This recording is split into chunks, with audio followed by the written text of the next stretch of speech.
Rawr. Angry about tech. When did we all get this dumb? Almost only counts in horseshoes, hand grenades, and nuclear warfare. I don't see any bodies, so it doesn't count. I'm angry about tech. I'm the chef. I want to hear one thing. Yes, chef. Come on, man. Use your brain. The Why I'm Angry podcast starts now.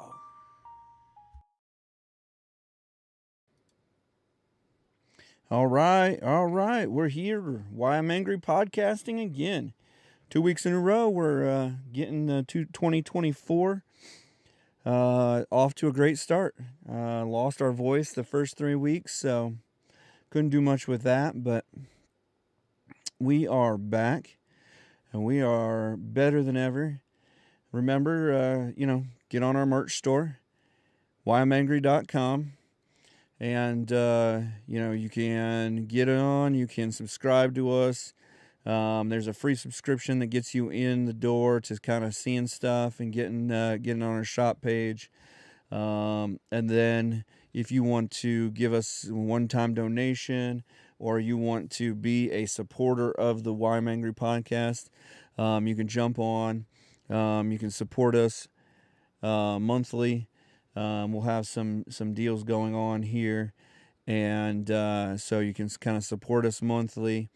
And you get some more inside videos, some articles that we're looking at, kind of what we're looking at instead of what you're always seeing piped into your face on TV and that. Also, we were getting ready to send out monthly or weekly, I'm not sure yet, updates and stuff, emails with articles and the news that we're really looking at and pushing on. And so, just a lot of good stuff. And get in, help us out, and that'll be awesome. So it's only me today here in the Freestyle Man Cave studio, and we're gonna muddle through somehow and get us going. So if you're listening to this on Friday morning, then you probably are getting the better deal of it, because you didn't have to look at the chef's face, and only the chef. So we're going to get right into it. Russian plane crash. A Russian military transport crashed on yesterday in Belgorod, Russia, near the border of Ukraine. According to the video shot from cell phones, Russian military officials claimed that Ukraine shot it down, killing 74 people, including 65 Ukrainian prisoners of war, en route to a planned prisoner swap. Ukrainian officials did not confirm the reports, and the number and identity of the victims were not independently yet verified. Ukrainian officials did confirm that they did have a prisoner swap planned for yesterday. Swaps have occurred regularly throughout the 2 years. There's roughly 250 personnel returned to each side so far. Ukraine did acknowledge that it targets such planes suspected of carrying missiles. So maybe it's an issue. They just missaw the plane and didn't realize what day it was, which is not a funny thing. It is not, but that's, we haven't heard about them a lot in the last 6 months or so. It's kind of been what's going on. Winter is going on, so this is the second winter of the war, and they're they've kind of held the line. There's a lot of just mainly posturing. Both sides are building up ammunition, and that's kind of the update from the Russia-Ukrainian war. To update also, there was an aid deal last week in Gaza. Update the Israeli war. I mean, I don't know, like, people, this aid is not going to help Palestinians. The aid that they sent over, they were supposed to send over 45 packages for hostages who have chronic illnesses, and then 1,000 boxes of medical aid would be provided for injured and sick Gazans for each box delivered to hostages. Now, these boxes, I mean, they're getting delivered by the Red Cross, and you hope that the Red Cross is like on the ground giving out the aid and helping these people, you know. But, I mean, Hamas has been sitting in a hospital as their, a working hospital, not just the building is a hospital and that's their headquarters. No, it's a working hospital. And so that they made it their headquarters so it was less likely to get bombed. It was less likely to be attacked. It was less likely that they would cut power to them. All that kind of stuff. So I really am super skeptical about, we gave aid to Gaza. This is the last week we surpassed the 100th day. Estimated 24,000 Palestinians have been killed, which is super bad. I mean, it's a lot. And but people are on the social medias and on your regular media quoting that's 70% of the Palestinian people. It's roughly 1% of the population. So yes, they are killing people, and yes, but they are doing as much as they can to get Hamas and set them aside. And these guys aren't your standard yay, terrorists that are just we're doing things and we can be, these guys have literally said it's either this or death, that they're going to attack Israel or death. And so, it's one of those deals where there isn't rehabilitation. There isn't changing their mind. This is a religious beliefs type thing. And if your religious beliefs really aren't this strong, then you need to think about what you actually believe religiously. And not that I'm saying let's go out and kill a bunch of people, but if your belief, even if your belief in Christianity isn't strong enough that you would die for your beliefs,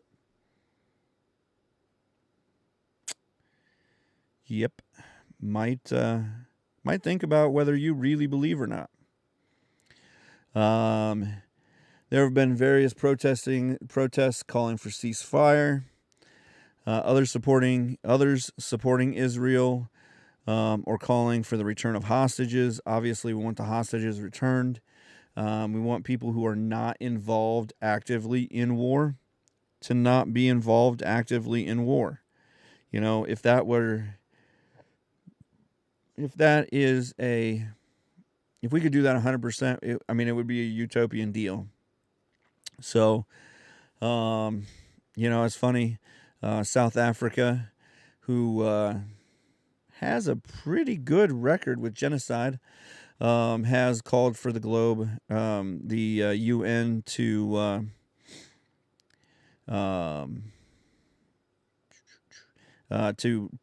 do a ruling on whether Israel's Gaza offensive can be considered a genocide. The UN's top court is to issue a preliminary ruling on Friday.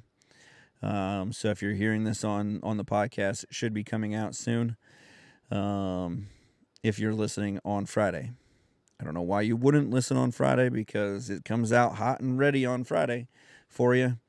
But if you're listening to it later, go check that out if you haven't already, because I'm sure it's not going on the news as something great or big time news, unless Israel is found to be, participating in genocide.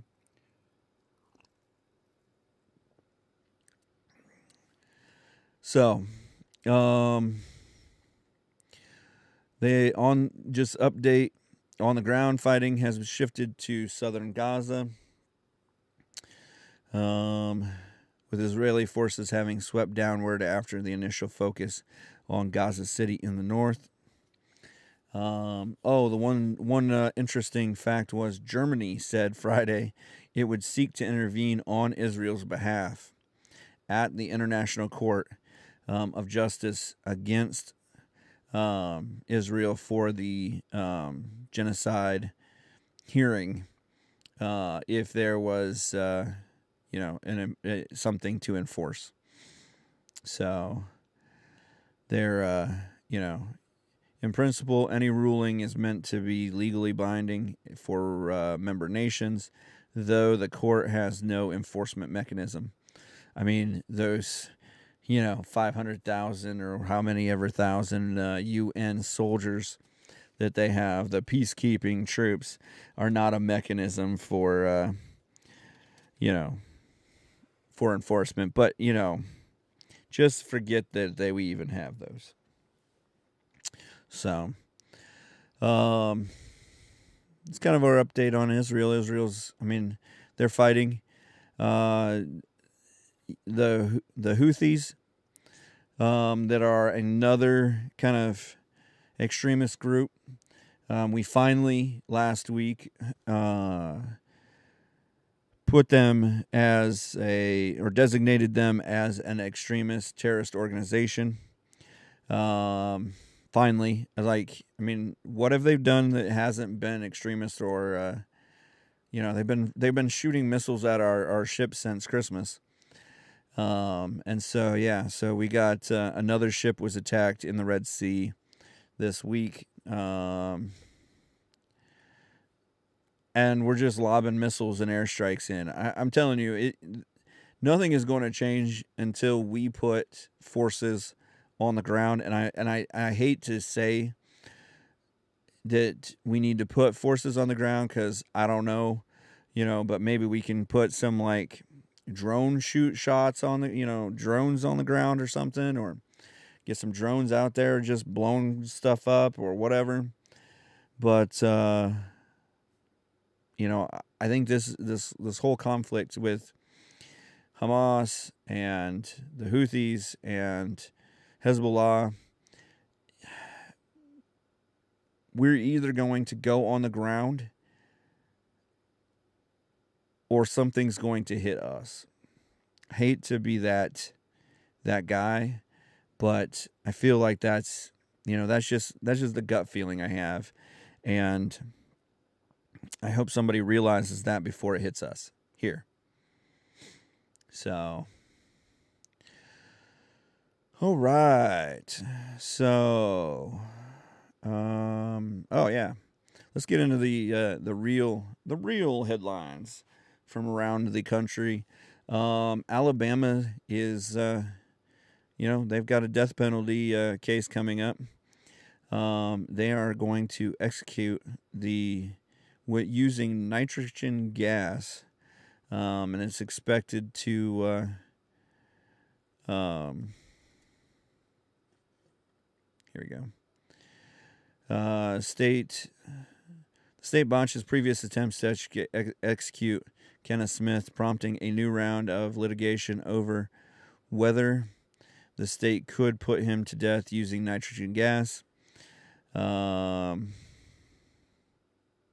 He is scheduled to be executed on Thursday using nitrogen gas, because they've had issues with the way that getting the IV intravenous setup done for the um, lethal injection, and they've had issues with getting the two medications into his veins and things of that nature. So he killed a guy in 19, or he was convicted in a 1988 murder for hire plot, and was sentenced to death back in 1988. So he's had a 35-year run, 36 years if you get into this year, on death row, which almost to me seems like it almost feels a little cruel, because for 30 some years he's been sitting there thinking, one of these days they're going to come and get me. And maybe not. Maybe he just, he's just living life like, any day is his last, and he's just having a great time. I mean, he is in prison, so I'm sure he's not having that great a time, but you never know. So, yeah. So, but they're going to do it with nitrogen gas, basically because they're filling the space that he's in with like 100% nitrogen gas. There just is it's non-toxic. So he's just going to suffocate to death. So should be over fairly quickly, but he is going to suffocate to death. So I mean, he should fall asleep because his brain is deprived of oxygen, but that we'll see. I guess they'll see how well and how fast that works.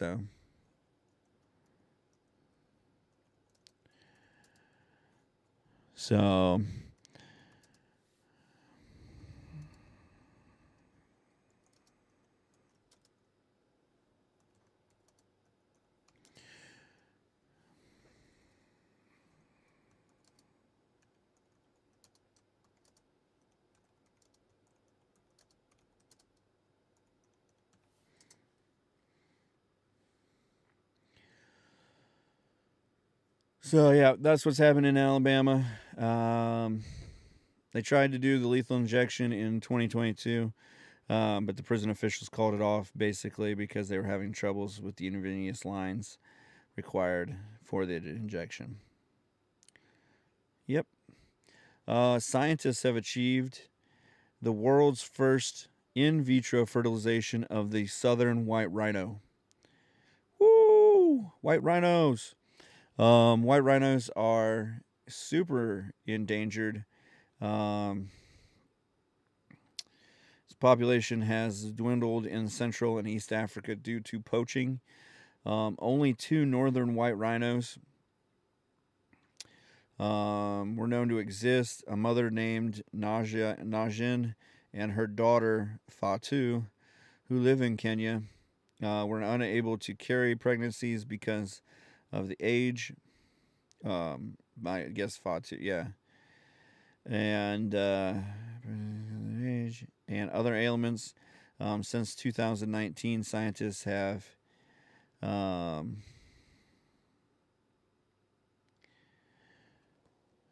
they've been harvesting eggs from Najin. Sorry, the type was a different color. Najin and Fatu, and use the sperm of deceased males. So there's not even any males alive anymore. To artificially inseminate. So far, 30 northern white rhino embryos have been created and stored in liquid nitrogen in Italy and Germany, which researchers hope to eventually transfer into a southern white rhino surrogate. But first, scientists implanted a southern white rhino cura with an embryo of its own species to ensure the technique would work. Cura died 70 days into the pregnancy because of an infection caused by bacteria found in the soil. which was unfortunate.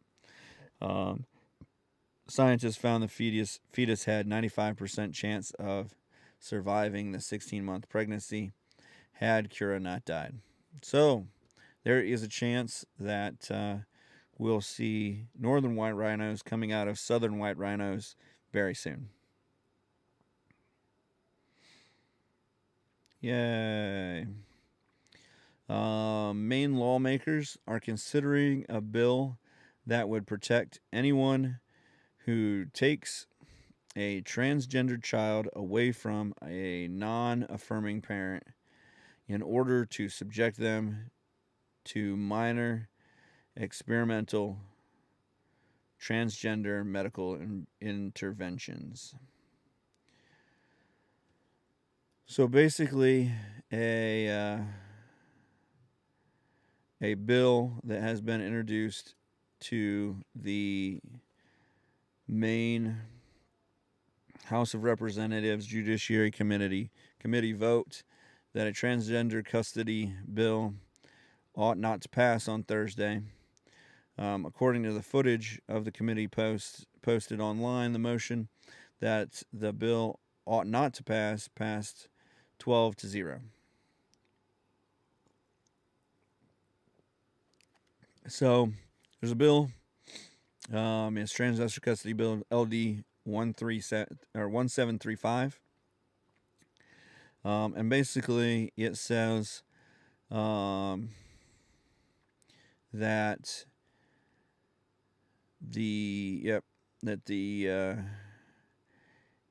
anyone that is refusing to their kids gender affirming care, that they should that they shouldn't be able to have their kids.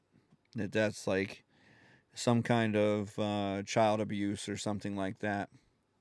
So they say that if you kidnap that kid and take that kid away and allow them to have gender affirming care, then you're a hero, kind of like Robin Hood or something, and that you won't be charged with kidnapping.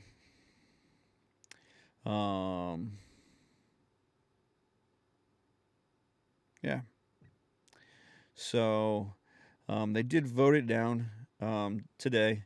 It did finally fail, and 12-0, which is kind of what it should be. I mean, there shouldn't ever be a bill that allows kids to be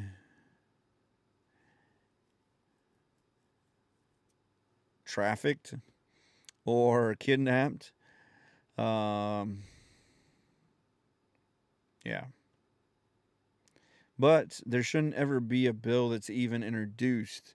Like, this is how far we've kind of fallen from the tree here. That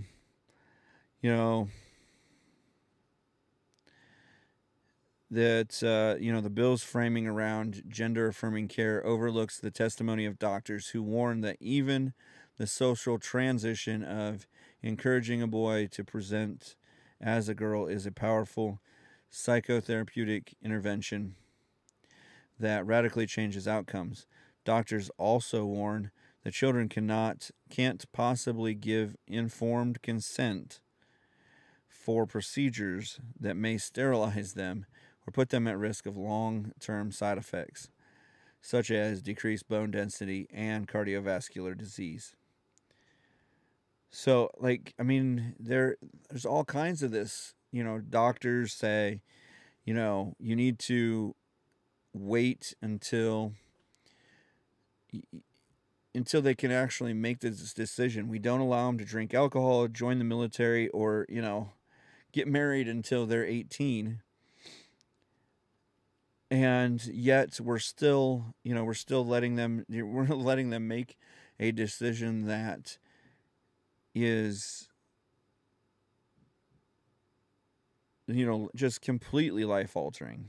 They can't be redone. Like, if you get a vasectomy, you can at least reverse it and go back to being a fertile man. if you get this done, you can't reverse it and go back to being a fertile man or go back to being a lovely woman, fertile also or not fertile. You're just done. Everything has been done. And there's no, I mean, it's just mutilation. So, um I mean, I don't even feel like this really falls into to each their own. Decide what you want to do after. It's just this is just it's just crazy. So, anyhow, before I alienate anyone else, lawmakers in Maine did the right thing after doing the wrong thing, and at least shot it down. Uh, Jon Stewart announced that he is returning to The Daily Show after 9 years. So, he's going to return to The Daily Show as the Monday night host and executive producer because for the last 9 years, he has pretty much been an ineffective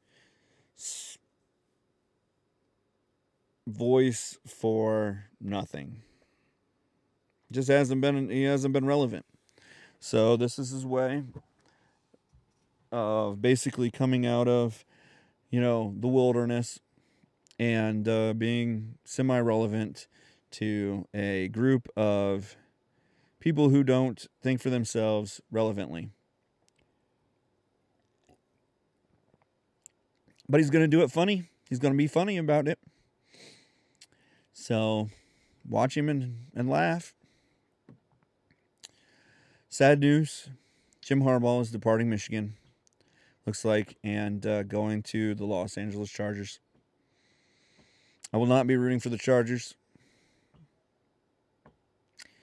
Jim Harbaugh, I've followed most of my life because he was in Michigan as a quarterback in 1982 and won some stuff in 1984.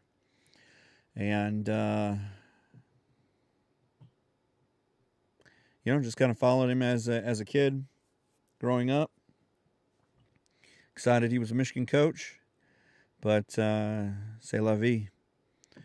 Now he's on to a team that I'm no longer, I'm not going to be affiliated with. I'm not going to like him.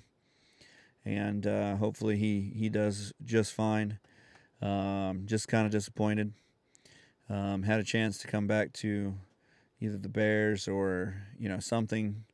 But, I understand. Money talks. Opportunity with a great quarterback talks. And there he is. So let's talk about something that's close to my heart. Let's talk about some food. James Beard Award.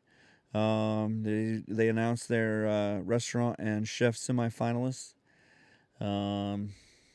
Basically, this is the third award season since they did an extensive 2021 audit. And they addressed some long-standing biases. If you haven't been in the food industry, if you haven't been anywhere past your food industry experience as a fast food whatever or waitress as a high schooler, then you may not realize this 100%, but you'll have a little insight into it. But the food industry is super political. It's super who you know and what you've done for me lately and who you'll have a beer with type thing.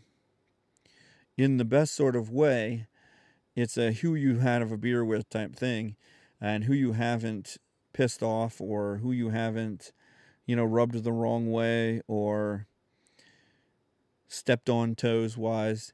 I mean, it's sad that even in when I was in the food truck world, after I had left the big time chef world, it was still kind of like that. Like restaurants didn't want you to be within so many feet of their building, which I understand not parking in front of that building.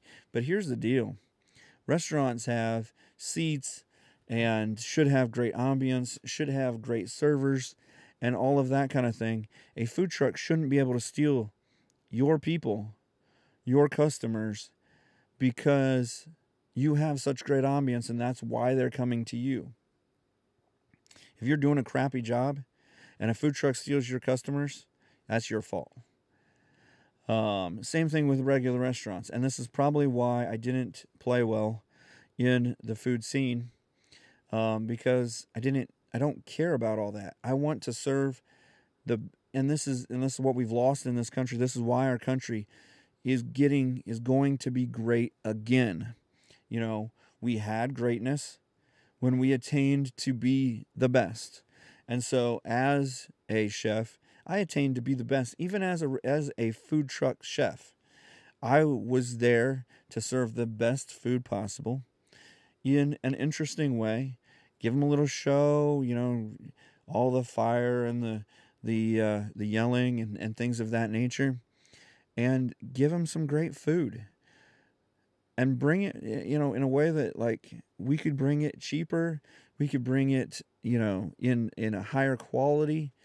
You know, we were selling probably $15 burgers and fries for $10 in a food truck, where it would have been $15 or $20 in a restaurant, because it was ribeye steak and it was the highest quality, and we were grinding it right there, and you were getting basically fresh ground every day, fresh made potatoes for French fries, fresh fries, crispy, ready to go. I mean, it was it.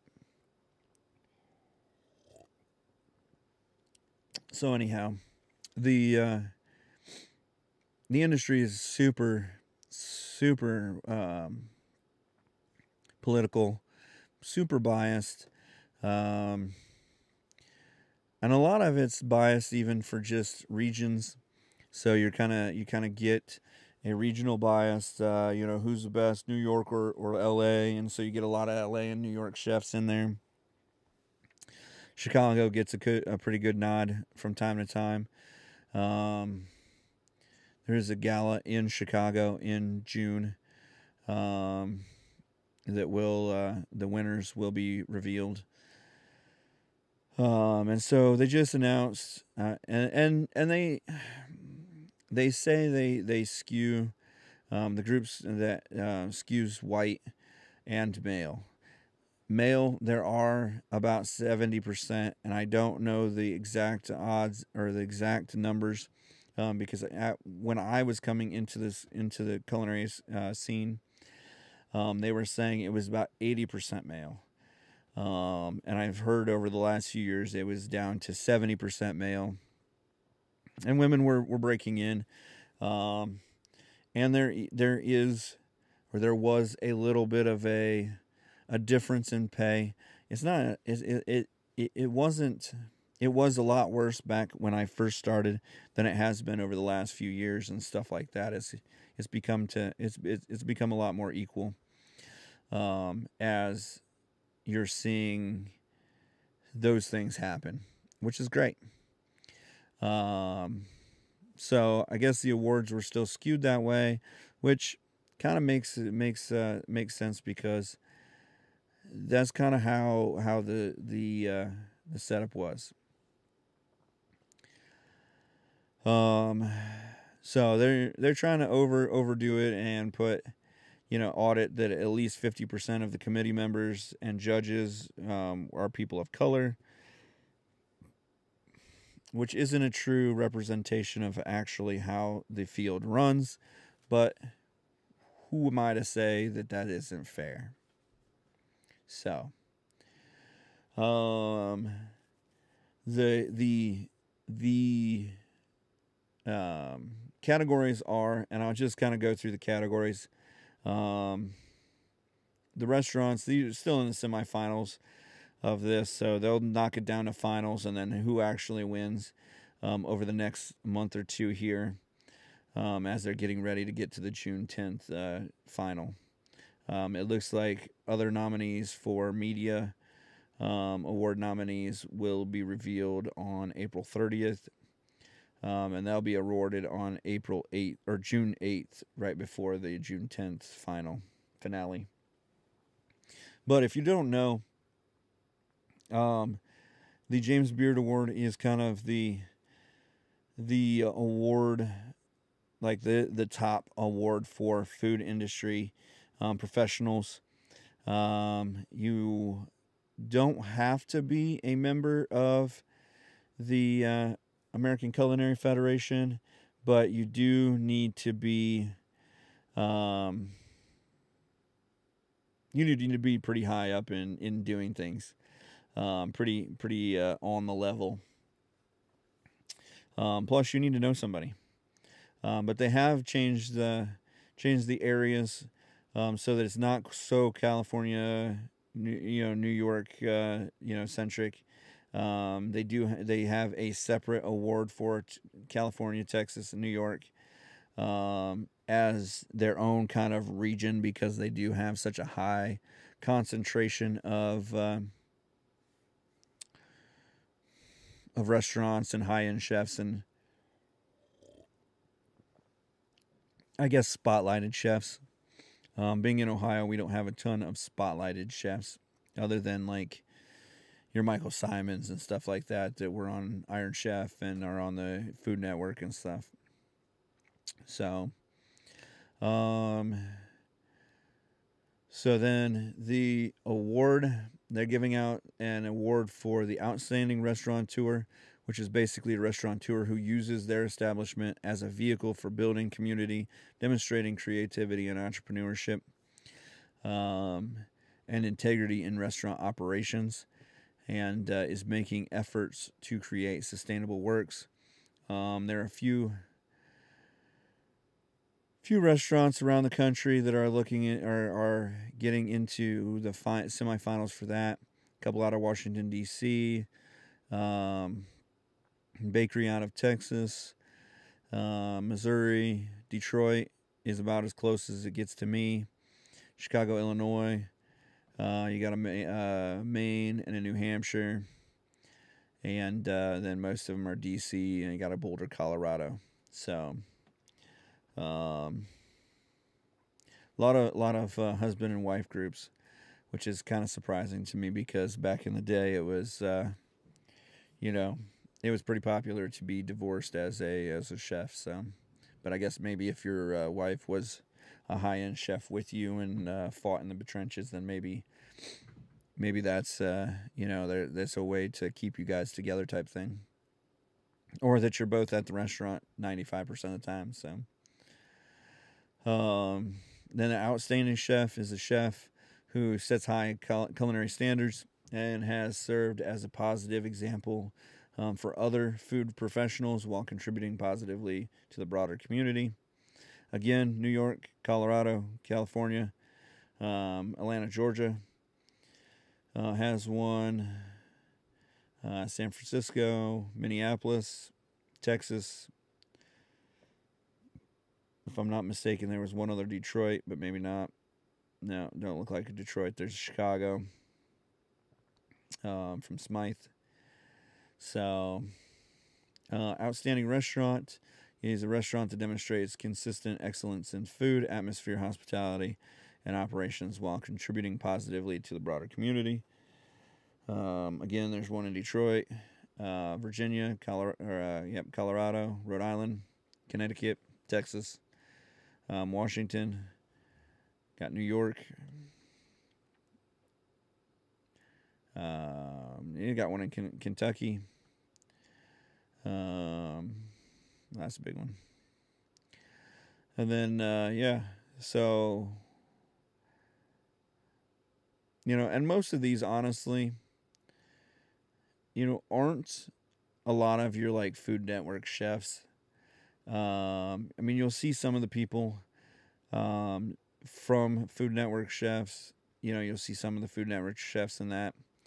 But most of the time, you're going to see people who are working in the trenches. They work too much to be on the Food Network. Emerging chef. This is the one I was actually saying when there was one in Louisville. Pennsylvania has one finally. Detroit again. The Pennsylvania one's Philadelphia, so kind of not even really. But again, kind of spread out, mostly on the coasts. And then that's emerging chefs, which are chefs that are who display exceptional talent, character, and leadership, who are likely to make a significant impact over the next few years, while contributing positively to the broader community. You've got best new restaurant, which are new restaurants that obviously are excellent and contributing to the broader community.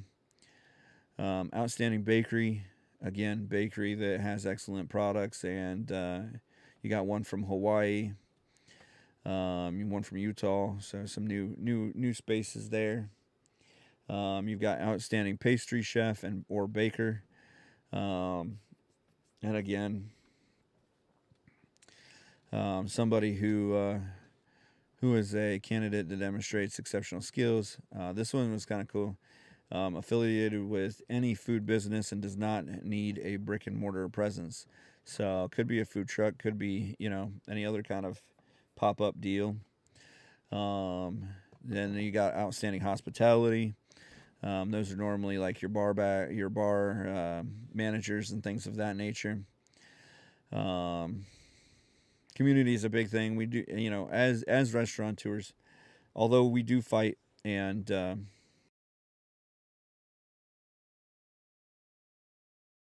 get into ourselves too much, we do normally try to get on and be good citizens.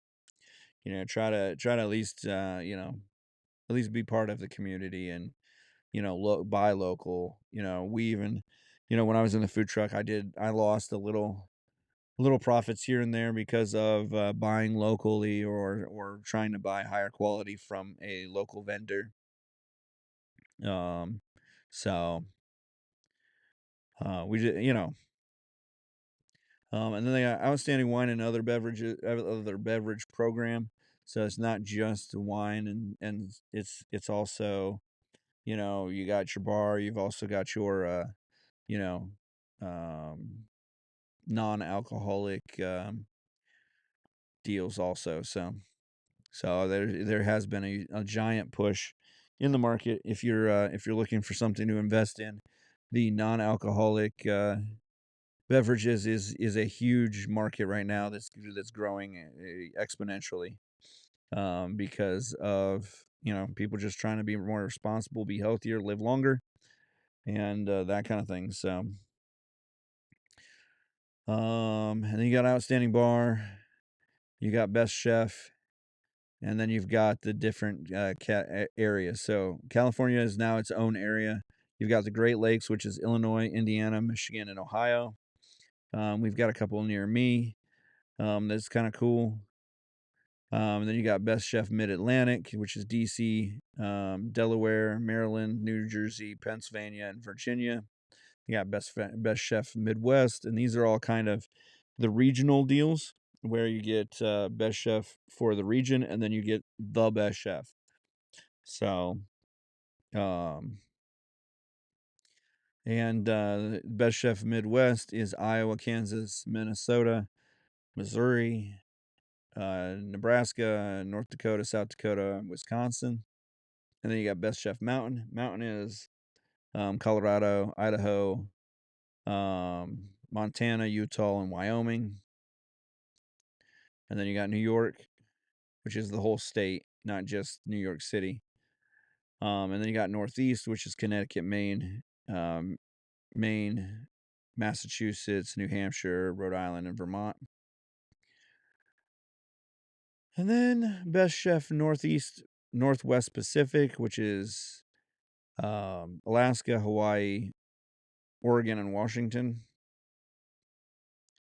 And then Southeast, which is Georgia, Kentucky, North Carolina, South Carolina, Tennessee, and West Virginia. Which I guess there's two from West Virginia. But I was gonna say West Virginia is way under established. Best Chef South, which is Alabama, Arkansas, Florida, Louisiana, Mississippi, and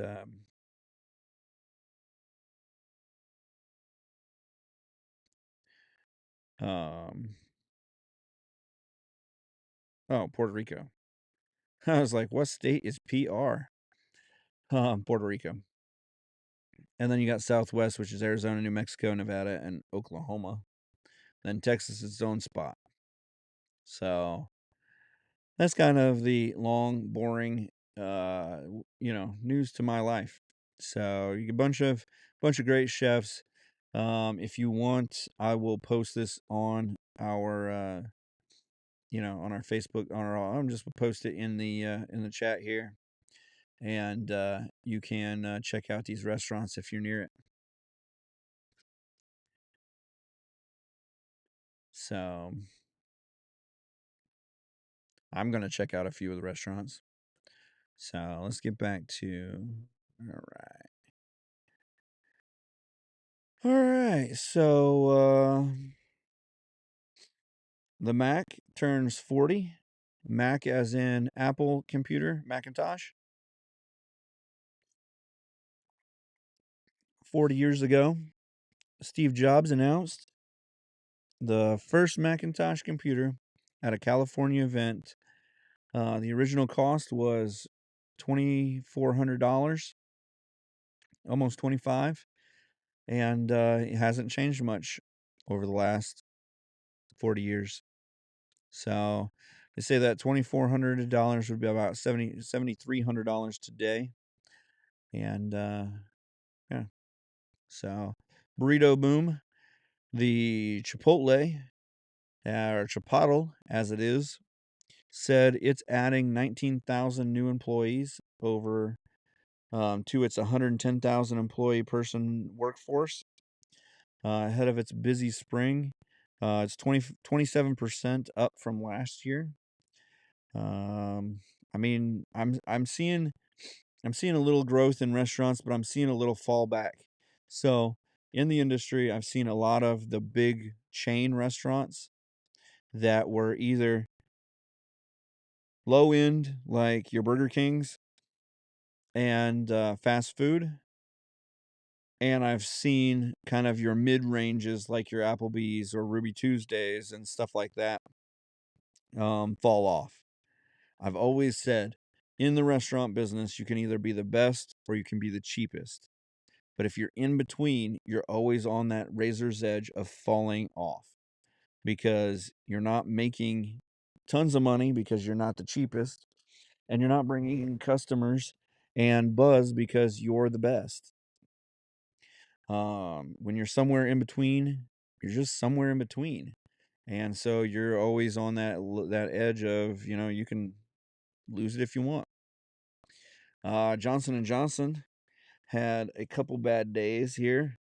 They agreed to pay $700 million to settle investigations by more than 40 states over talcum powder based baby powder.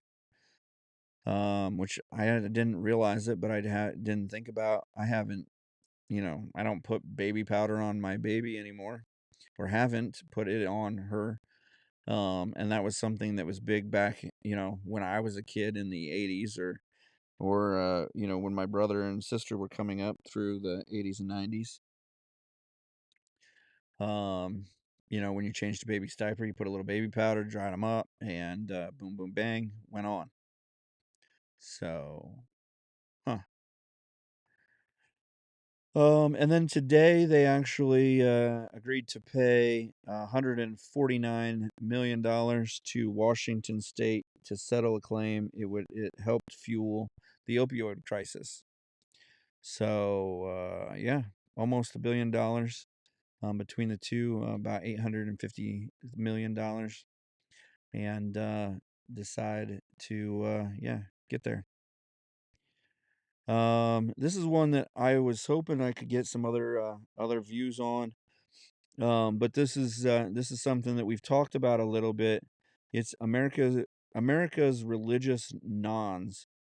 Um, Pew Research staff has come on and said a long-running survey reveals that close to 30% of Americans describe themselves as religiously unaffiliated, with most believing in a higher power, but feeling skeptical and disconnected about religious institutions.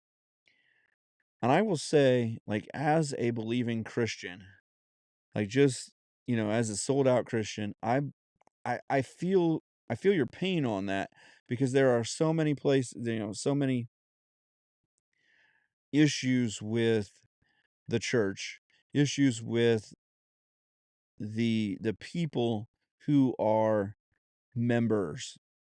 And that's where I think the problem lies, is that we've all been disenfranchised, we've all gone through things, but I don't know that we all realize that that's not really the religion or the relationship that you have with God.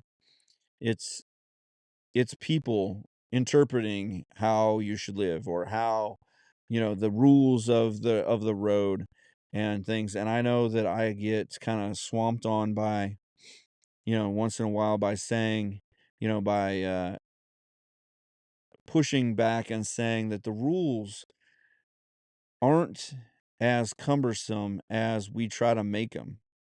That if you just follow a few simple, thoughts and guidelines in your life, that the rest of it shouldn't matter too much. And so I think that it's easy to get caught up in the who's and what's and why I can't do this, and, you know this they and just get lost in all of that. But the survey data says that most non-affiliateds believe in God or another higher power, but very few go to religious services regularly. Most say religion does some harm, but many also think it does some good, and they are not uniformly anti-religious. Most nons reject the idea that science can explain everything, but they express more positive views of science than religiously affiliated Americans do.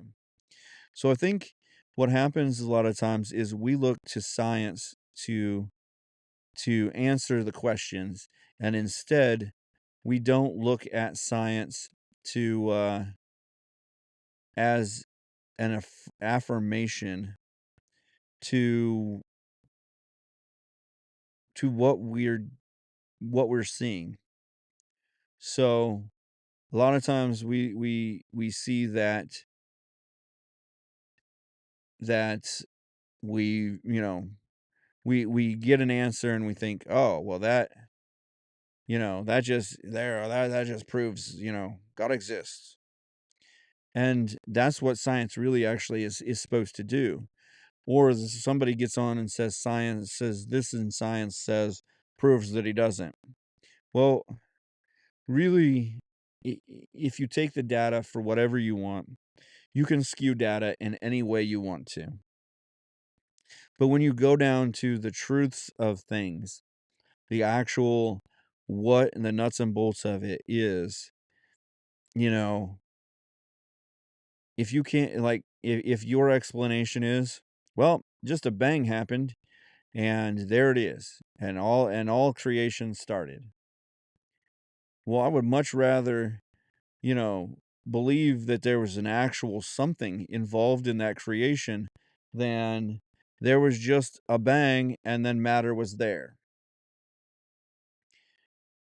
So science can prove that there was a beginning, and the Bible says how it actually began. But science can't decide what that bang happened to be from. They can't say that, matter, infinitesimally the universe was floating, where was the universe made? What made the universe so that there was a bang? Can't prove it. Can't say it. Can't, like, what made this? And so we look to science as affirmations at times of the things that happened. There was a major world-changing event.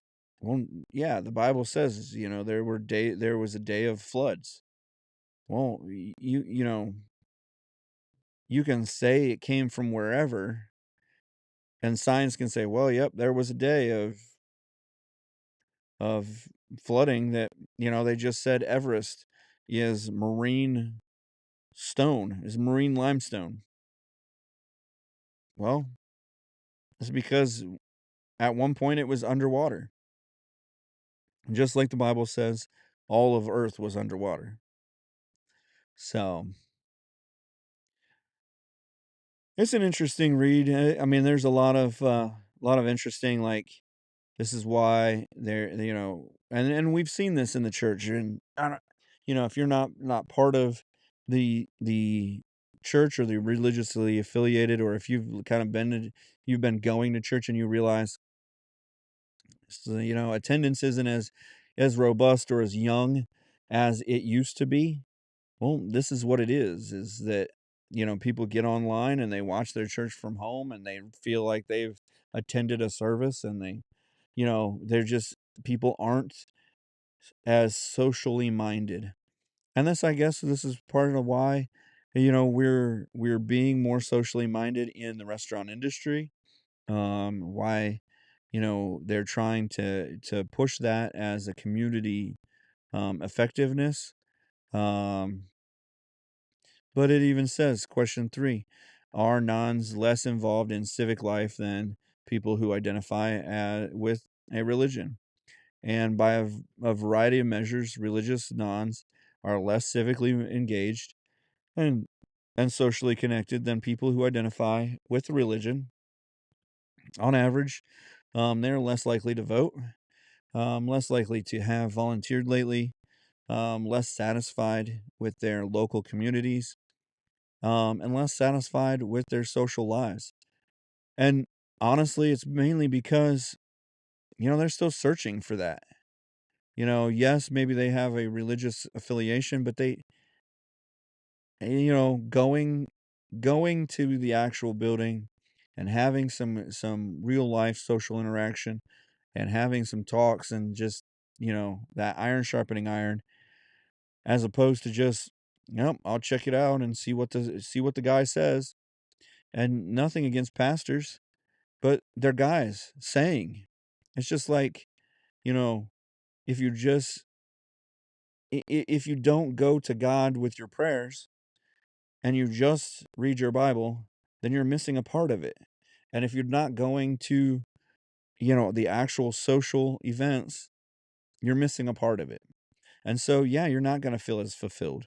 You're not going to be socially as engaged or civically as engaged. And you're not going to be getting yourself out there. Introvert, extrovert. Introverts, yeah, but there's a way that they still are can engage in life. And the more and more you push into being that, the less and less likely you're going to get out. Question 4, are all non-believers? No. They already answered that. That's stupid. Um, they already said that they weren't. But number 5, are nons spiritual instead of religious? And yes, about half of them are saying that they're more spiritual. Um, as in some of them are just, they feel that there is something beyond themselves, but they don't, I don't know what exactly it is, and so people are searching. And that's gonna flip you into a more or less not um non-fulfilled state. Also, is that you just if you have answers and you have truth, you're obviously going to feel more fulfilled in your life, more stable, more grounded. This whole, like, running around with your shoes off, so that you feel grounded, just get a little Jesus. I mean, get a little prayer, get a little truth, and you won't have to worry about quite as much being grounded. But no, question 6: Are nuns hostile against religion? And some can be negative about it, but most of them are not. Um, Most of it's just question 8: how do nuns think about morality? Most of them have positive values. You can have great values and things of that nature without without without wanting to kill people or without wanting to you know do the wrong thing. But that's also a form of your growing up and your nurturing and your environment, is that there is some time to kind of wake up and be affirmed, be trained and things of that nature. So, logic and reasoning and stuff like that. You're going to learn some of the good stuff in school or in your daily life. Your parents, unless they were like completely terrible, are going to teach you some sort of right from wrong. So, this is like 83% desire to avoid hurting people. 82 logic, believe in the logic and reasoning. It feels good to do the right thing. 69% will do it because of that. 60% desire to stay out of trouble. 52, it's a way to that they were raised, which seems low to me, but 48% say that the belief that what goes around comes around is a big belief, and then 12% says because of their religious beliefs, which is funny because they're non-religious or not denominational, but non practicing or whatever. So just non-affiliated, I guess, unaffiliated. So it's an interesting read. It'll be on our website, and you'll be able to kind of get it there. But it just states what we've been saying over the last year or two, even with the whole United Methodist thing and stuff like that, is where it's just that things are getting a little rough, and like I just said, the truth is the truth, and if you can stand on the truth, you'll have a good foundation, a good solid spot, and you'll know you're rooted. You know, you'll feel more accomplished, more satisfied with your civics, and you'll also feel more empowered um, to live with your beliefs.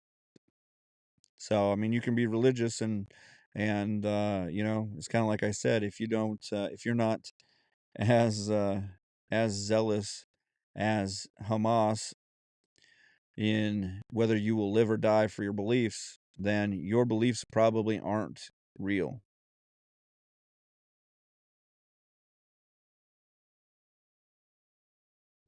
They're just notions, things you think about.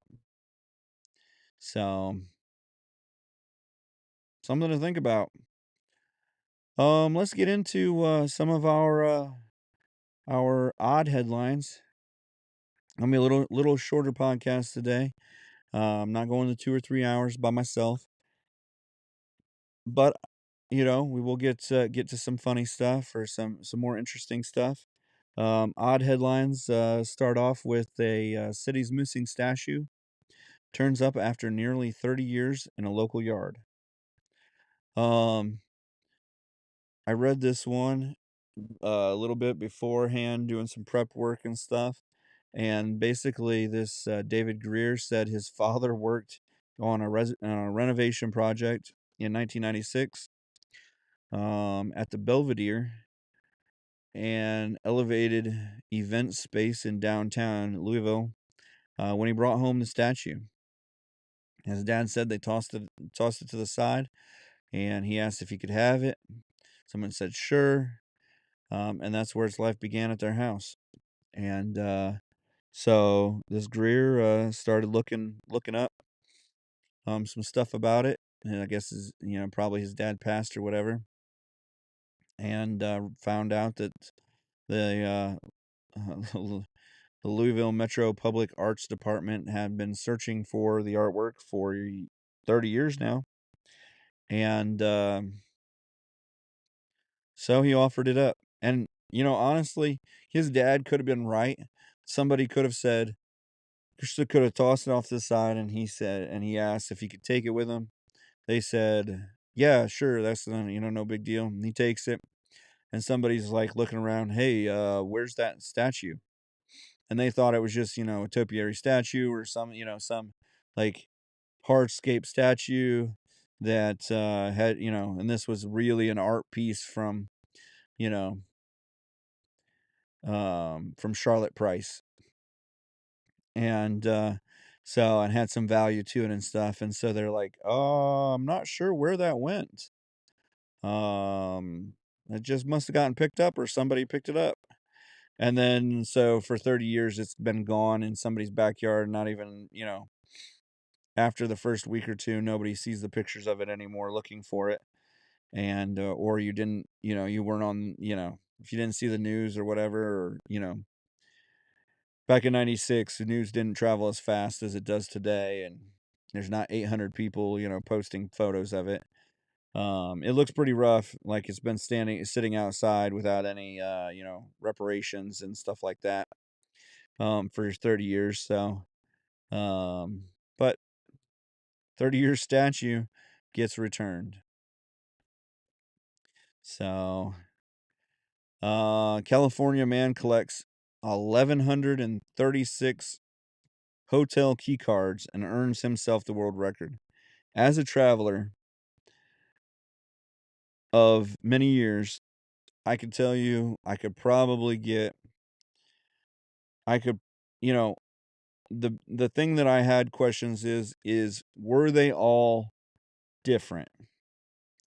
Cuz like I could get 2 or 3 at each hotel I went to. And you think about it, if you go to 2 or 3 hotels or you get 2 or 3 cards from 5 years of traveling, 40 hotels a year. So that's 120 hotels. I could get to about 360. 5 years, 40. Yeah, I could get to, wow. So if I went to 500 hotels or 5 years of traveling, 40 hotels a year at least, because I did travel in my off time some also as a younger man. Um, so that would be 200 times 3. So that's 600. That's 600 just without even doing any extra traveling.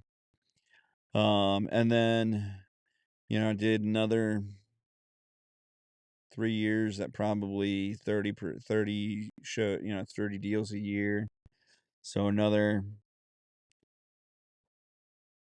90 key cards plus if I got 2 of them, so 180. So I mean within 10 years I could probably have gotten. So I wonder if like looking at it, wondering if it's different hotels, if he's just like if it's a card for each time he stopped. So I don't know. I guess if it's a different one card for each trip, thousand a thousand's a lot. Um, I'm thinking I'm just about getting to about 600 or 700 hotel stays over the years of travel that I've been in. Um, so 1100 would be a good deal. This guy looks like he's been around a little while. He said he started traveling frequently since the 90s. And he earned a Guinness Book of World Records.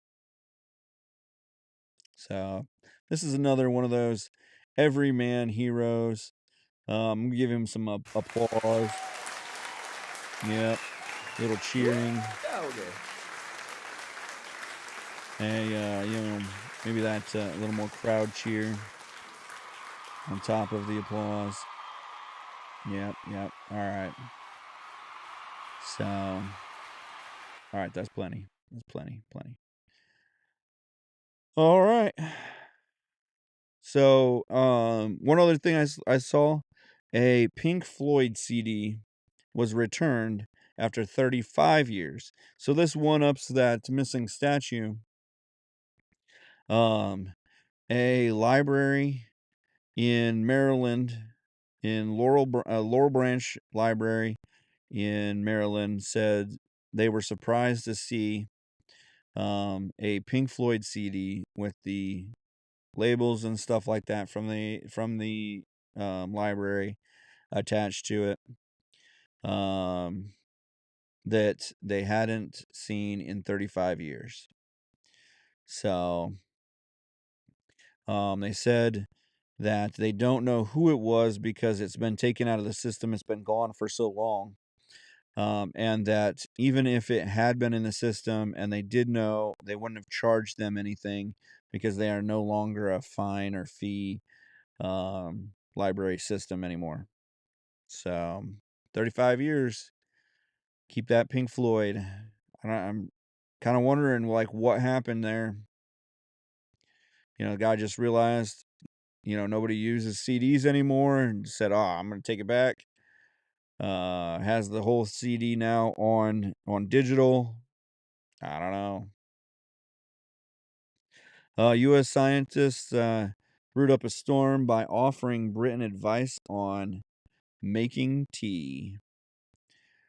So this U.S. scientist wrote a whole book on the chemistry of tea. He's a chemistry professor at a college, Brian Marr College. Michelle Francie. Um, so I guess I don't know if it's a he or she. I guess.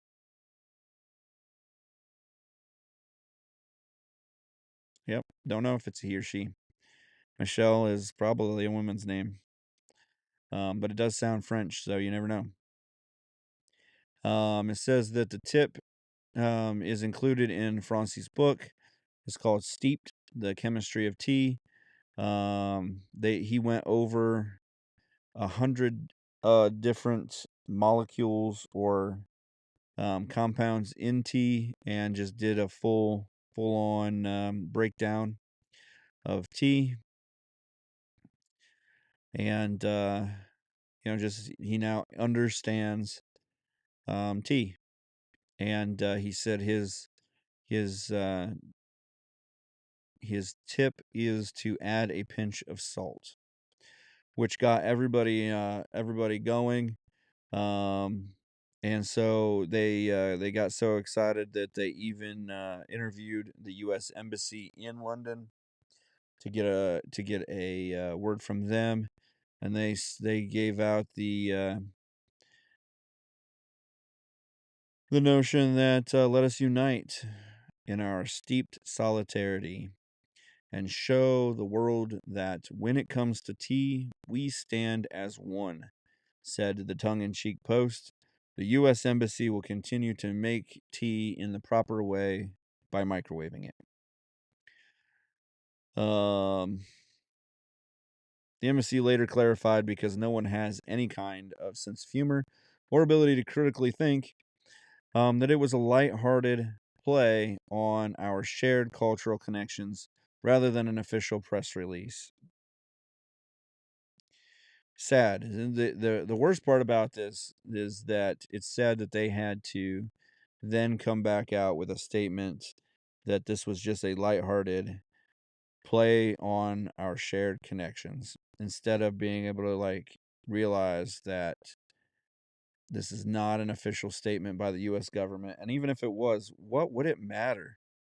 Like, we threw your tea in the harbor because you're a bunch of jerks and you're taxing us to death. You want to go again? I mean, come on, man. We are two-time World War champions. Don't mess with us. But anyhow, we're long gone from those days. Um, so scientist brews up a storm by offering Britain advice on tea. Um, there's a YouTuber that's wanted in Colorado for going 150 miles an hour on his motorcycle, videotaping it, which is your downfall. If you're gonna do something dumb, like at least don't let yourself be known as doing it. But Rendon Dietzman, which obviously they know who he is, a 32-year-old from Texas, recorded himself on September 28th going more than 150 miles an hour, squeezing through small gaps in traffic and traveling on the shoulder. The biggest thing they saw was that he recorded himself speeding from Colorado Springs to Denver metro area in 20 minutes. I can attest that this is about an hour trip. It really is. And people drive terribly. Like we talked about last week, I know, about all of the Colorado drivers stopping or slowing way down on the highway at the top of hills. Well, and that like that makes it an hour even more. It's just an infuriating hour of driving. So the fact that he made it in 20 minutes is amazing. I mean, it is like probably a 35, 40 mile drive. So, yeah. So he's topping out at more than 150 miles an hour, and so they're basically he they basically are wanting him on charges of menacing, which they want to throw out all the time, engaging in a speed contest, reckless endangerment, which is always thrown out, reckless driving, um, like always given out as an issue. It's kind of like RICO charges for gang members. Is that they'll definitely try to get you on whatever they can, anytime they can. Um, and then the video has since been deleted. Oh wait, there was a couple other charges. Oh yeah, 40 miles over the speed limit, engaging in an exhibition of speed and driving without a license plate attached. Um, so all of those things. He has deleted the video, but the state patrol shared a clip of the video with a news release that he is wanted in Colorado. So I'm sure eventually he'll call up and he'll, or an attorney will call. You'll get an attorney. I mean, he's done this in other states and other areas.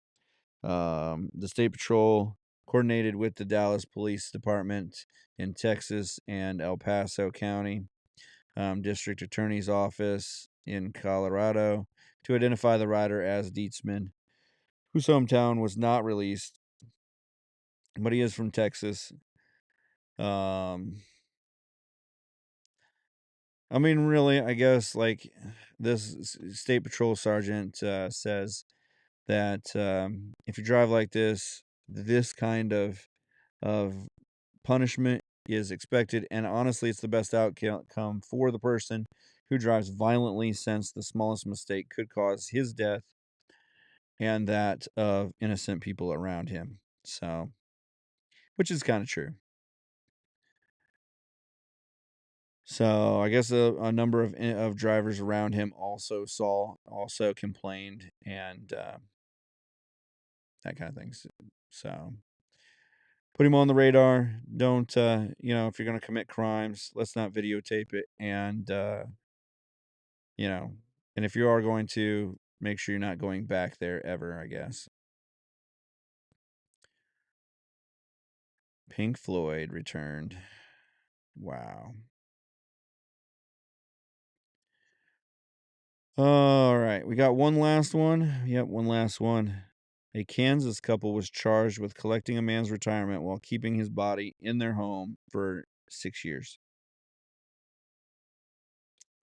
Yep. I mean, at least, if nothing, they did keep his body for the 6 years that they collected more than $215,000 in retirement benefits on his behalf. I mean, he was a relative. He was dead. He probably wasn't doing them any good if they had buried him. So keeping him, I mean, they were keeping his legacy alive, and doing some good. He was doing some good for them. So you can only hope to die, and your family continue to use you to keep your memories alive. But yeah, this couple's been charged with fraudulently collecting, so they're gonna lose that $216,000, and they'll probably remember it though, as they're sitting in jail or something.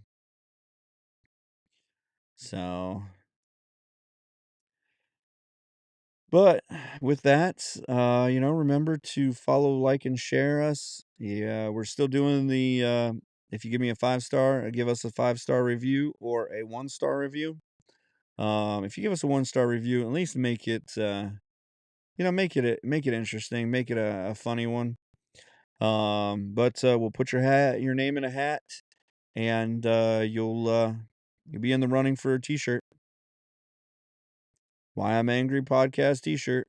Obviously, if you give us a 1-star review and you really actually hate us, well, you might not revel in that. But give us a review, help us out. Free ways to help us out. Give us a review and send an invite to all your friends or people that you don't like. Either way, our name gets out to more people, and we appreciate that. So get on our website, whyimangry.com. There would be some updates here on the Christmas stuff. Will kind of start to go away, the holiday stuff. There will be some New Year's resolution style sales going on, and we're going to be cleaning out some of the old last year stuff and getting ready for the new year.